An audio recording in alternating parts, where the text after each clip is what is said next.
pessoal, tudo bem com vocês? Bom, antes de eu começar esse vídeo de hoje, eu quero agradecer a todos que estão assistindo. É sempre uma honra ter vocês. Espero que estejam entendendo. Se houver dúvida, já falei, é só me escrever, marcelo@marcelodesouza.com.br, Marcelo com dois L's e Souza com Z. E é muito legal eu estar já recebendo alguns feedbacks. Muito obrigado, viu? Bom, hoje eu quero dar continuidade aos vídeos que eu vim postando na última semana. E hoje falar um pouco mais, ser um pouco mais incisivo na ideia do que move, o que nos move, o que faz nos mover no dia a dia, o que faz a gente efetivamente construir planos de vida, e estar motivado a seguir com esses planos para que a gente faça da vida um processo de experiência contínua e que a gente se torne cada vez melhor. Eu vou dividir esse vídeo também em duas partes para que ele não fique muito longo. Eu estou com uma preocupação muito grande de estar tornando os vídeos cansativos. Então eu também vou dividir esse vídeo em duas partes. E nessa primeira parte fazer vocês entenderem um pouco que tudo aquilo que eu venho falando e que eu quero que vocês entendam é que a estrutura neural, a estrutura biológica do cérebro, ela é semelhante para todas as pessoas. As áreas que nos faz ser quem somos é igual para todas as pessoas. A questão é que o que faz sentido para nós é aquilo que nós experienciamos com a vida. E o que torna uma pessoa melhor numa área, o que faz ela lidar melhor com certas situações do que outra, ou de ter mais afeição para a liderança, ou de ter mais afeição para a gestão. Essa estruturação comportamental nossa, na verdade, é a maneira com qual nós vamos instruindo nossa mente a trabalhar, a ela funcionar. Sempre lembrando que existe aquela estrutura ali sináptica qualitativa, que está ali a nossa essência do eu, o eu real, mas as camadas que nós vamos construindo, que é a quantitativa, que são as experiências de vida.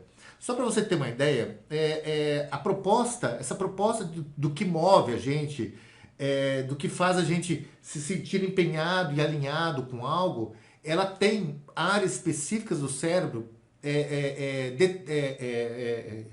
que estão intrinsecamente interrelacionadas justamente a essa ação nossa com o mundo, essa forma de nos mover com o mundo. E mesmo partindo lá de quem leu, provavelmente todos já conhecem, de teórico como Maslow, que falava ali das necessidades básicas, enfim, de toda essa ideia que surge no início da psicologia com relação ao comportamento humano, a proposta desses teóricos, elas se tornaram limitadas quando você vai efetivamente estudar junto com essas propostas a parte neurológica nossa. Porque aí você consegue ir além e entender na prática, enxergar o cérebro, ver ele o que incita certas áreas, o que incita outro, o que fortalece certas sinapses, o que enfraquece outras. Hoje se consegue ter isso muito claro sobre a perspectiva da neurociência. Então hoje saber o que faz a gente trabalhar, o que faz a gente estudar, viajar, tomar banho, ir para a academia, correr riscos, recomeçar um projeto, manter uma relação de amizade, uma relação amorosa, uma relação com pessoas que a gente ama, tudo isso hoje é possível entender isso, pelo menos saber que o cérebro ele tem determinadas áreas que quando ali sobre determinadas ações, sobre determinado experiências que nós vamos insistindo durante a vida, a gente vai fortalecendo sinapses para que a gente se sinta melhor, mais alegrador, de bem com a vida, ou entristecedor, ou uma pessoa já mais tendenciosa a ser procrastinadora, ou ser uma pessoa depressiva, enfim. Se consegue hoje entender, pelo menos observar que existem áreas específicas do cérebro e que a gente pode, estrategicamente, excitar essas áreas. De alguma forma, a gente pode melhorar a nossa performance com a vida, vamos dizer dessa maneira. Uma delas, que está envolvida com essa questão do que move a gente, são três regiões básicas, entre outras, são três fundamentais que estão ali em plena atividade. Uma é o córtex cingulار posterior. Essa é a região que, assim, em resumo, ela tem a ver com as estratégias de como vamos agir com a vida. Uma segunda parte é o córtex cingulár anterior, que tem ali a parte dorsal e ventral. Essa parte anterior tem a ver com as estratégias de como vamos reagir com a vida. E por fim, tem uma parte que é a frontal dorsolateral, que essa parte ela evolui durante todo o processo entre o seu nascimento até quando você efetivamente se torna adulto. E ali é onde está as memórias de trabalho, onde está as flexibilidades cognitivas, a ideia, a possibilidade de planejar, também de inibir, de ter raciocínio abstrato, como também de ser criativo. Perceba que existem três áreas que nos movem, elas em conjunto elas funcionam. Só que, fazendo um parênteses antes que eu me esqueça, essa singular anterior ventral, dentro dela está ali as amígdalas, núcleo accumbens, hipotálamo, hipocampo, ínsula anterior. E por que eu estou dando essa ênfase? Só para voltar aqui insistentemente que existe aquela área que eu sempre chamo de sistema motivacional e que é a área que está envolvida nessa avaliação emocional, essa primeira perspectiva daquilo que nós estamos sentindo nas nossas relações com o mundo. Bom, por que eu estou falando dessas áreas e por que eu sempre volto a dizer que neurologicamente somos pessoas iguais outras pessoas. A maneira de como a gente estimula essas áreas para que elas estejam mais preparadas, elas estejam mais ativas ou menos ativas. Então é uma parte que a gente também tem que fazer, tem que tomar as nossas responsabilidades, a nossa perspectiva sobre nós mesmos e pensar da seguinte maneira: cara, se eu não fizer algo, se eu não me movimentar, se eu não for atrás, ou como se diz no mundo do coach, se eu não tirar a bunda da cadeira, eu não vou conseguir motivar e citar essas áreas, então eu entro naquele processo de procrastinação, aquele processo meio de mediocridade com a vida. Então é parte nossa, é responsabilidade nossa fazer essa sinapse se fortalecer e fazer com que ela se empenhe para que a gente se sinta preparado para nos mover com a vida. Então isso é uma da primeira ideia que eu quero trazer para vocês aqui, de uma forma que vocês tenham consciência que o problema não é biológico e nem químico. O problema é as nossas ações com o mundo e a gente enfrentar a vida. E olha que legal, segundo os últimos estudos que eu consegui pesquisar sobre a questão do que nos move, dentro da psicologia social e comportamental foi analisado que tem um psicólogo que ele se chama Clemens Trudewind. Ele é um alemão e ele fez alguns estudos da neurociência com a psicologia social, tentando entender por que algumas pessoas têm essa perspectiva de mover a vida, de estar sempre à frente, sabendo lidar melhor com a vida, ser até mais resiliente. O que essas pessoas têm características que talvez chamem mais atenção? E muito interessante que ele percebeu que há dois sistemas que são antagônicos, mas que juntos, numa pessoa, essa pessoa ela consegue lidar melhor com a vida e ela consegue se sentir mais motivado do que as outras pessoas. E olha que legal, o primeiro sistema é o da curiosidade. Eles perceberam que crianças, quando tiveram a oportunidade de praticar a curiosidade, elas, quando adultas, elas se tornam muito mais resilientes e sabem lidar melhor com a problemática, principalmente com a relação do tempo e a vida. Ah, e as pessoas que são adultas, que têm esse senso de curiosidade, também tem mais, vamos dizer, se sente mais estimulada para se mover, para estar buscando possibilidades diferentes, estar buscando lidar de maneiras diferentes, para que sempre consiga construir novas estratégias com a própria vida. Um outro sistema que chamou a atenção é o medo. Eles perceberam que crianças com medo, elas crescem com crianças que têm o medo muito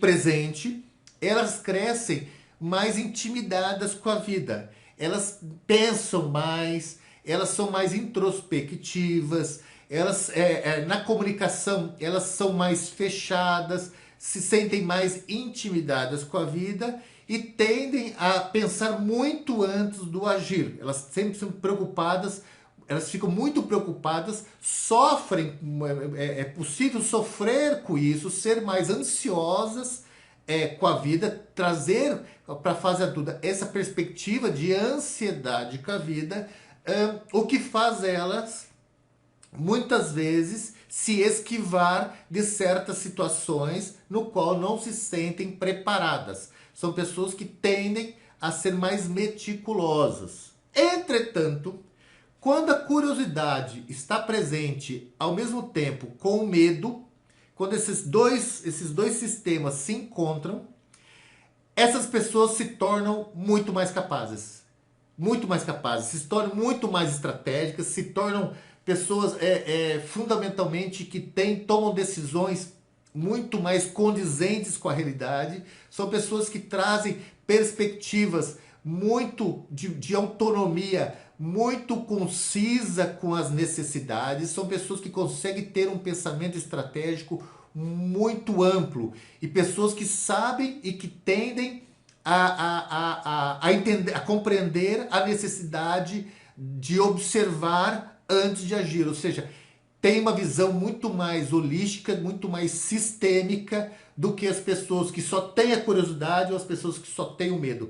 Essa ideia antagônica, quando ela está presente na característica do sistema humano cognitivo, essas pessoas têm um resultado com a sua vida, de perspectiva de vida, muito interessante. Então aqui a gente quebra dois mitos que se prevaleceram por muito tempo, né? Que só a curiosidade ou o medo seria algo negativo e só a curiosidade seria algo positivo.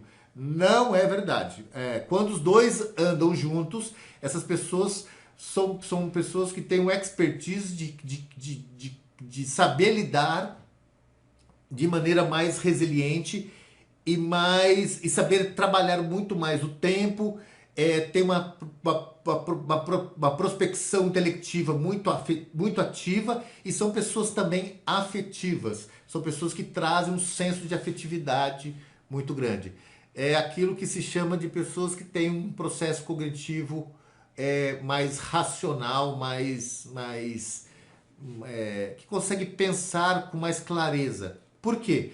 Porque não se apegam muito a crenças. Quer dizer, todos nós vivemos de crenças, mas eles permitem a experimentar algo além das suas crenças para sempre estar no processo evolutivo. Eu achei essa pesquisa, esses estudos muito legais, porque mostra realmente que o ser humano não é um ser de respostas e que todos nós podemos ser coisas incríveis, extraordinárias e chegarmos a lugares que a gente nem pensa que seriam possíveis. Se a gente tem medo, vamos praticar a coragem, ou seja, vamos ressignificar. Se a gente não é criativo, então vamos nos tornar criativos, vamos começar a observar, porque a criatividade a gente aprende também a ser criativo. Desculpa, perdão, criatividade não. A curiosidade. A gente aprende a ser curioso quando a gente se dedica a querer saber mais sobre algo. E sempre que a gente quer saber mais sobre algo, a gente vai se aprofundando e vai tomando gosto com isso. É o que acontece, por exemplo, com a leitura. A leitura uma vez me perguntaram, né? Por que eu gosto tanto de ler? Porque você se habitua, você chega um momento que você sente falta de não ler, sente falta de não pesquisar. E eu não sei se é porque minha primeira experiência profissional foi com engenharia, eu sempre gosto de perguntar, mas por quê? Por quê? Por quê? E isso me trouxe um senso de curiosidade muito grande. O que me faz hoje ser uma pessoa que é puramente curiosa. Se alguém me fala algo com uma afirmação, eu vou querer saber de onde que veio isso, e isso a gente cultiva, isso é uma coisa que a gente experimenta com a vida. E o próprio medo, que sempre parece algo negativo, sempre parece algo que nos repreende, quando ele trabalhado e quando você toma conscientização do medo que você tem e passa a ressignificar ele de passo a passo e vencendo ele de passo a passo, caraca, você também pode reaprender a ter uma vida com o medo controlado. Ou seja, tudo isso sobre a perspectiva de experienciar a vida. Mas aqui eu separei 3 pontos que dentro da ciência comportamental, que dentro desses estudos, que eu vou deixar referência no final, trazem sobre a questão do que move a gente, eles destacam 3 pontos fundamentais que eu acho que vale a pena a gente discutir aqui. Isso é muito legal para você que é líder, ou para você que é gestor de uma empresa, ou para você que tem uma equipe a seu lado. Se você quer conseguir o melhor dessas pessoas, talvez esses 3 pontos auxiliem você a alcançar isso. Eu volto sempre a dizer, isso não são respostas, isso são possibilidades. Mas vale tentar, vale experimentar, porque cada ser humano é um ser humano, cada ser humano vai lidar de uma forma sob a sua perspectiva. Mas são 3 pontos que, incomuns, dentro da pesquisa, das pesquisas da psicologia social e do comportamento humano, esses 3 pontos trabalhados, quer dizer, entre outros, esses 3 pontos trabalhados, eles ajudam a pessoa a se sentir mais motivada, a sair da inércia e a sair de uma condição e ir para outras condições que possam atingir algo muito além, algo acima da expectativa que você tem dessas pessoas. Uma é dar a essas pessoas a autonomia. Uma das coisas que mais motiva o ser humano é quando ele se sente que ele é responsável. É quando ele se sente livre para ele pensar da maneira que ele acha, que ele entende. E a autonomia, quando bem trabalhada, ela ajuda a pessoa a crescer cognitivamente no seguinte sentido: ela vai experimentar outras possibilidades, ela vai perceber dentro da sua realidade o que está dando certo, o que não está dando certo. E quando ela é bem orientada, quando há pessoas ou um líder do lado que consiga ir ajustando essa autonomia do seu profissional, da pessoa com quem ela está relacionando, consegue alcançar resultados muito maiores do que ser uma pessoa que age sobre coação. A coação inibe o pensamento. É tanto que existe uma ideia de que o que mudou do século XX para o século XXI é que antes as pessoas deixavam o cérebro em casa e no século XXI as pessoas passaram o valor da vida e o valor profissional está justamente no cérebro, ou seja, nos processos cognitivos. Então, uma das maneiras de você fazer a pessoa se mover é dar autonomia para ela. E tem uma estratégia que eu vou fazer, eu vou ter uma videoaula que eu já gravei, que está pronta, provavelmente não é dessa semana, da próxima semana, que é sobre feedback. Quando você motiva ou incita ou incentiva a pessoa a fazer seu auto-feedback e você não criticar, você simplesmente olhar aquilo para que a pessoa mostre que ela pode ser sincera, que ela pode ser verdadeira com você, ela avaliando ela sem você ter o senso crítico, ela percebe que ela pode perceber nela pontos que podem ser aprimorados, pontos que podem ser melhorados, ela com ela mesma. E essa autonomia leva as pessoas a se tornarem pessoas mais ativas, mais espontâneas, mais abertas para lidar com experiências novas. Tudo depende de como você vai ali modelando os limites para essa autonomia.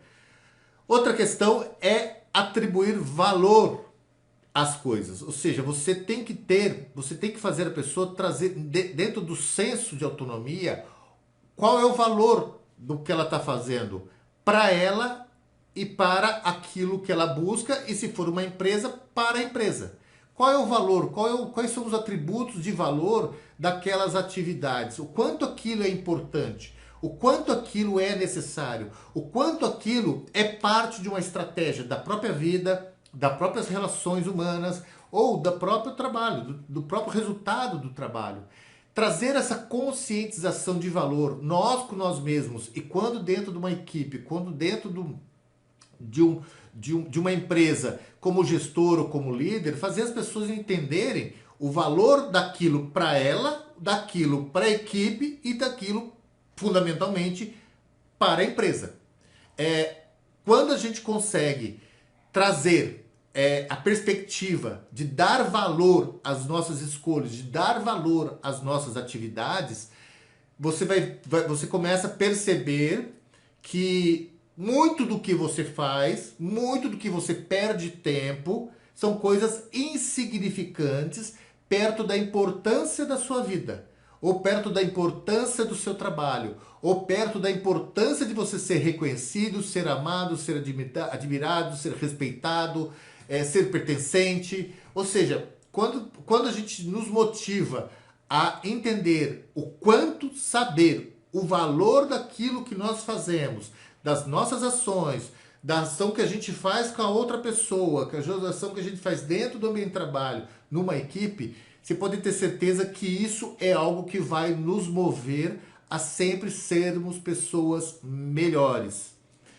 E o outro tem a ver com engajamento. Também já tem uma videoaula que é para a quarta semana sobre engajamento. Eu fiz uma aula muito bacana, muito bem fundamentada sobre isso, que é trabalhar as competências. E para trabalhar as competências, a gente só se sente competente com aquilo que nós nos identificamos. A excelência está naquilo que a gente sente que faz sentido para nós.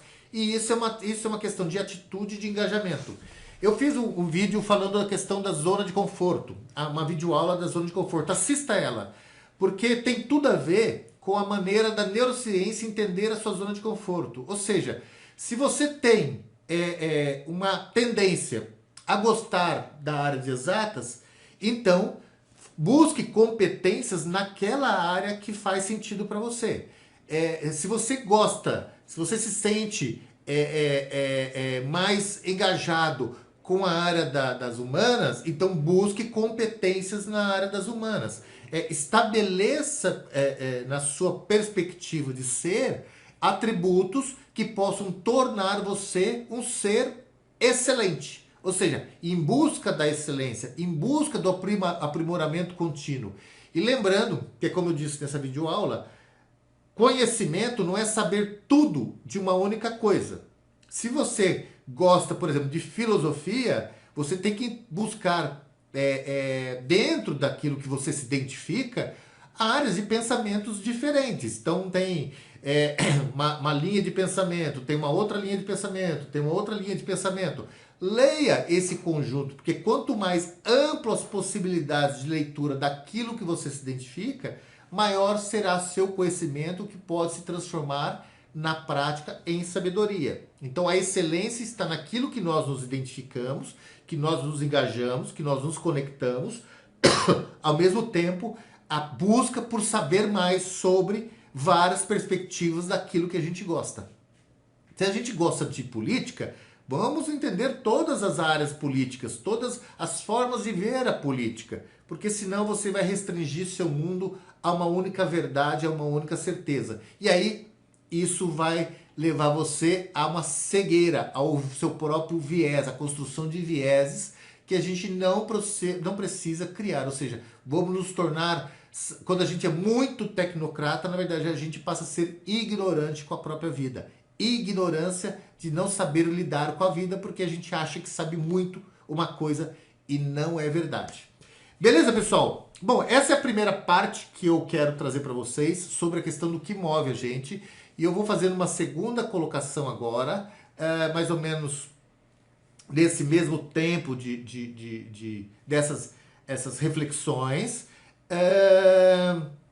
e que eu espero que ajude vocês a entender aquilo que move a gente. Lembrando que falta de autonomia, sensação de que a tarefa é inútil ou dúvidas sobre sua capacidade vai fortalecer você enfrentar certas condições de resistência através de perspectivas que não há determinação.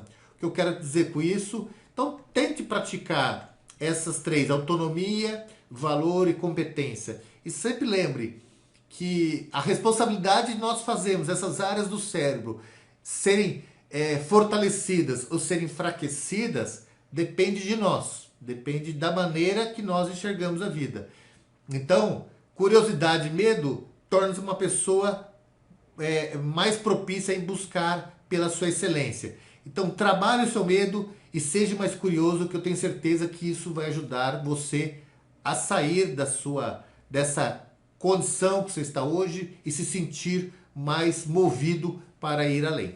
Tá bom? Um beijo para todos e até a segunda parte do vídeo O que Move Você. Um abraço, tchau, tchau.